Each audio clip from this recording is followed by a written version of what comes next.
১৯৯০ থেকে ছাত্র রাজনীতি দিয়ে শুরু হয়েছে সাবেক গাছা থানা বিএনপির সাধারণ সম্পাদক কামাল উদ্দিনের রাজনৈতিক জীবন। যার নেতৃত্বে গাছা থানা বিএনপি রাজপথে সবসময় ছিলেন সক্রিয়।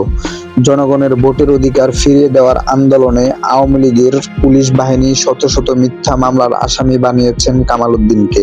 তবে শত নির্যাতনের পরেও কেন্দ্রীয় কর্মসূচির কোনোটি বাদ পড়েনি কামাল উদ্দিনের। গাছা থানা বিএনপি এবং এর অঙ্গ সংগঠনের সকল নেতাকর্মীকে রেখেছেন ঐক্যবদ্ধ।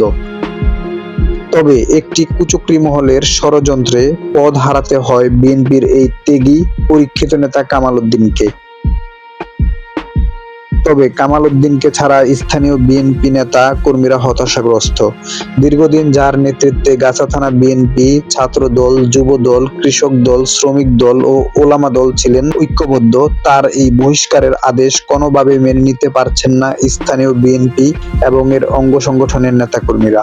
সাবেক মন্ত্রী এম এ মান্নানের হাত ধরে রাজনীতিতে আসা গাছা থানা বিএনপির সাধারণ সম্পাদক কামাল উদ্দিন বহিষ্কার আদেশ সম্পর্কে কামাল উদ্দিনের কাছে জানতে চাইলে তিনি বলেন, জনগণের জন্য রাজনীতি করেছি, জনগণ আমার পাশে আছে। শহীদ রাষ্ট্রপতি জিয়াউর রহমানের আদর্শ বুকে নিয়ে রাজনীতি করেছি। জীবনের অনেকটা সময় বিএনপির রাজনীতিতে জড়িত ছিলাম।